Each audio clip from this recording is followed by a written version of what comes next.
नमस्कार दोस्तों। तो इस वीडियो में हमने एनसीईआरटी की 8वीं कक्षा की किताब की प्रश्नावली 12.1 के कुछ और प्रश्न ले रखे हैं। प्रश्न क्रमांक 5, 6 और 7 हम यहाँ पर हल करने वाले हैं। तो प्रश्न क्रमांक 5 में हमें 5 की घात m को डिवाइड करना है 5 की घात -3 से और रिजल्ट हमें मिलता है 5 की घात 5। तो हमें m का मान ज्ञात करना है। तो ये हो जाएगा 5 की घात m बटा 5 की घात -3, ये बराबर होगा 5 की घात m -3 के, या आप इसे कह सकते हैं ये बराबर होगा 5 की घात m प्लस 3 के। और यहाँ से हमें दिया हुआ है कि ये बराबर है 5 की घात 5 के। ठीक है, ये हमें दिया हुआ है।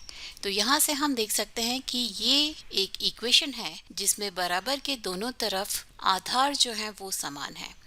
और चूंकि बराबर के दोनों तरफ आधार समान है, मतलब कि बराबर के दोनों तरफ हमारी घातें भी समान होनी चाहिए। मतलब कि आप कह सकते हैं कि m धन 3 ये बराबर होगा 5 के, या m बराबर होगा 5 ऋण 3 या 2। तो इस प्रश्न में m बराबर हुआ 2 के। और चलिए अभी हम अगला प्रश्न हल करते हैं। अगले प्रश्न का पहला हिस्सा है, हमें 1/3 की घात ऋण 1 में से 1/4 की घात ऋण 1 को माइनस करना है और उसके बाद उसकी घात को हमें -1 करना है। तो यहाँ पर आप देख सकते हैं कि a की घात -m बराबर होता है 1/a की घात m के, और इसे हम लिख सकते हैं 1/a की घात पूरे की घात m के बराबर भी।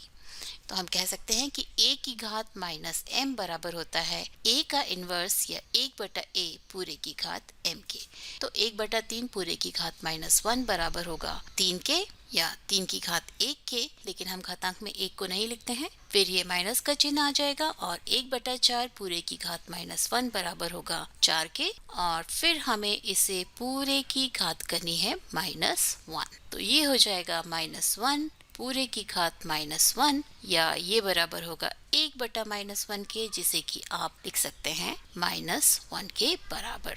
ठीक है, तो इस प्रश्न का उत्तर होगा -1। और अगले प्रश्न में हमें 5/8 पूरे की घात -7 को गुणा करना है 8/5 पूरे की घात -4 के साथ। तो 5/8 पूरे की घात -7 को हम लिख सकते हैं 8/5 पूरे की घात 7, और इसे हमें गुणा करना है 8/5 पूरे की घात -4 के साथ। तो आप चाहें तो आप इसे ऐसे ही रख सकते हैं, क्योंकि ऐसा करने से इन दोनों ही टर्म्स के आधार जो है हमारे बराबर हो जाएंगे, और आधार समान होने से a⁴m गुना a⁴n बराबर होता है a⁴m प्लस n के। इस फॉर्मूले को हम यहीं से यूज कर सकते हैं। तो ये हो जाएगा 8/5 पूरे की घात 7 धन -4, मतलब कि -4 के, या ये बराबर होगा 8/5 पूरे की घात 7 में से 4 गया 3, या इसे आप लिख सकते हैं 8/5 गुणा 8/5 गुणा 8/5, और ये बराबर होगा 8×8 = 64 गुणा 8, मतलब कि 512, और ये बराबर होगा 5×25 गुणा 5 125 के। तो इस प्रश्न का उत्तर होगा 512/125। और अभी हम इस प्रश्न को हल करते हैं। यहाँ पर है 25, जिसे कि हम लिख सकते हैं 5 की घात 2 गुना t की घात -4, और इसे हमें विभाजित करना है 5 की घात -3 गुना 10 को हम लिख सकते हैं 2 गुना 5 गुना t की घात -8। अभी हम क्या करेंगे, अभी हम सभी समान आधार वाले घातों को एक साथ लिख लेंगे। तो 5 की घात 2 मतलब 5 की घात 2 ऐसे ही रहेगा, और डिनोमिनेटर में है हमारे पास 5 की घात -3। a⁴m डिवाइडेड बाय a⁴n होता है a⁴m -n, तो माइनस ऑफ -3 होगा +3, और यहाँ पर फिर हमारे पास 5 है जिसकी घात 1 है। तो फिर इसी फॉर्मूले का उपयोग करके हमें यहाँ पर मिलेगा -1 गुना t की घात -4, और माइनस ऑफ -8 होगा +8/2। तो ये बराबर हो जाएगा 5 की घात 2 और 3 5 ऋण 1, मतलब कि 4 गुना t की घात 8 में से 4 गया 4/2, या 5 की घात 4 होता है 625 गुना टी की घात 4 बटा 2। तो इसका आंसर हुआ 625 बटा 2 गुना टी की घात 4।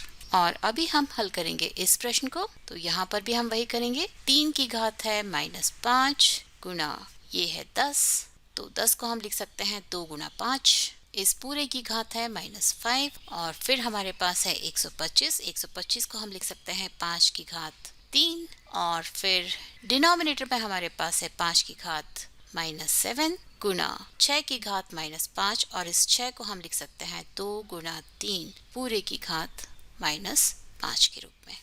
ठीक है, ये बराबर हो जाएगा 3 की घात ऋण 5 गुना, यहाँ पर इस फॉर्मूले को हम उल्टा उपयोग कर लेंगे तो ये हो जाएगा 2 की घात ऋण 5 गुना 5 की घात ऋण 5 और यहाँ पर गुणा के बाद है हमारे पास 5 की घात 3 और इसे हमें विभाजित करना है 5 की घात ऋण 7 गुना 2 की घात ऋण 5 गुना 3 की घात ऋण 5 से। ठीक है, तो यहाँ पर 2 की घात ऋण 5 इस 2 की घात ऋण 5 को कैंसिल कर देगा, 3 की घात ऋण 5 इस 3 की घात ऋण 5 को कैंसिल कर देगा और फिर हमारे पास बचेगा यहाँ से 5 की घात ऋण 5 धन 3 ऋण ऋण 7। तो ये बराबर हो जाएगा 5 की घात 3 माइनस ऑफ -7 हो जाएगा +7 -5। तो ये हो जाएगा 5 की घात 7 और 3 10 ऋण 5 मतलब 5 की घात 5। ठीक है, तो इस प्रश्न का उत्तर हुआ 5 की घात 5। तो ये थे घातांक पर आधारित कुछ प्रश्न जिन्हें हमने 8वीं कक्षा की किताब से लिया था और आप ये कोशिश कीजिए कि आपको जहाँ से जितने भी प्रश्न इस प्रकार के घातांकों पर आधारित मिले आप उन्हें हल कीजिए, क्योंकि आने वाली कक्षाओं में इनका बहुत इस्तेमाल होने वाला है।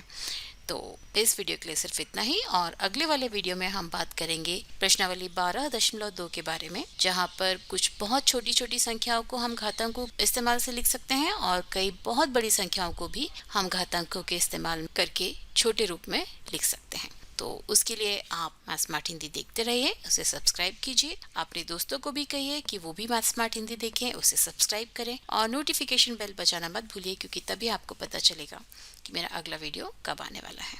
तब तक के लिए नमस्कार।